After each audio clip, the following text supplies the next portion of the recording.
Un mois après les attentats de Paris, le plan Vigipirate est maintenu, notamment devant les lieux de culte. À Tours, la synagogue est gardée par 2 camions militaires, une mesure qui rassure la population juive. Effectivement, les fidèles se sentent rassurés. Donc d'un côté, c'est positif, d'un autre côté, c'est extrêmement triste de savoir que les gens qui ont envie de prier sont obligés de se faire garder par l'armée. Ça veut dire que le fait d'aller prier, en soi, est dangereux pour telle ou telle religion. En Touraine, les demandes d'immigration vers Israël n'ont pas augmenté depuis les attentats. À la mosquée, changement plus visible.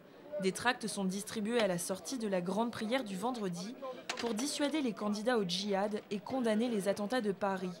La plupart des fidèles que l'on a rencontrés refusent de s'exprimer face caméra.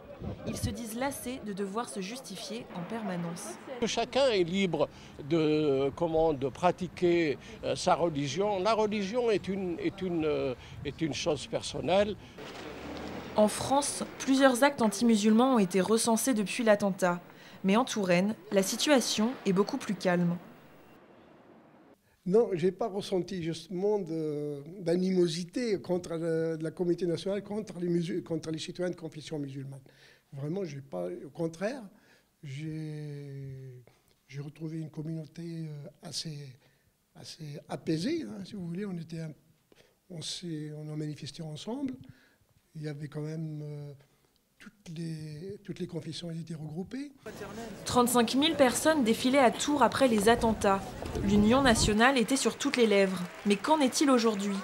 Pour beaucoup, l'élection législative dans le Doubs avec un FN gagnant au premier tour et le refus de l'UMP de se prononcer contre le FN face au PS a fait voler en éclats l'esprit du 11 janvier. Les politiques comme François Hollande s'en revendiquent et la plupart des Français souhaitent qu'il perdure.